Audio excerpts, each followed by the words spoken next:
is so easy to mess up this command that you've probably been doing it wrong. Hi, my name is Samantha, and this is part 2 of my 7-part series where me and my dogs teach you and your dogs the basics of dog training. And today we are going to be working on down. The down command is getting your dog all the way down into the prone position, and we're going to be doing this using a 4-step method. Step number 1 is state the word down with very firm, clear tone. The second is going to be using a hand signal for down. I use a finger to point, but there's another way that you can do it that works out really good, especially if you have to lure your dog into position, and that's to use a hand flat for a down, because you can go ahead and take that treat, put it in between your thumb and your forefinger, and you can take it to your dog's nose and tell them down, and it's how you can lure them into position. But at some point it just became a point for me, so use whatever works best for you. It's always going to be easier to get your dog to go into a down position after they're already in a sit position. Make things easier on yourself and your dog to go through a transition until they get things down, metaphorically and physically speaking. Okay, this hand signal is also going to be something that backs up your verbal cue, which is down, so that way they can visually see the representation of what it is you want. The fourth thing that we want to do when our dogs are in their down position is we want to go ahead and tell them they're being good dogs. We want to say yes, some sort of praise that lets them know incrementally that they're doing a good job. You don't want to be treating when you say yes, unless you have to, unless you're in the very beginnings of teaching your dog what yes means. In order to load the word yes, you would just say yes and feed your dog a treat, yes, feed your dog a treat, and then your dog would start to associate the word yes with praise. All these dogs here are well trained, so they all know that they're doing a very good job.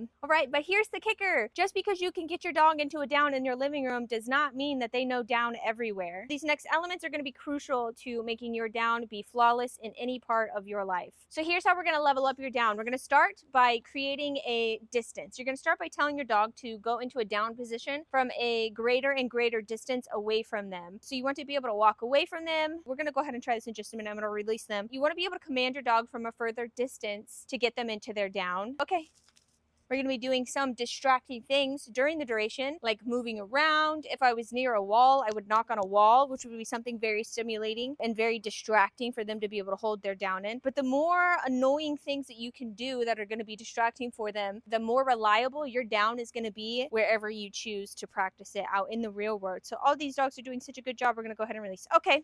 If you want to see part 3, hit that follow button, and I'll see you at the next one.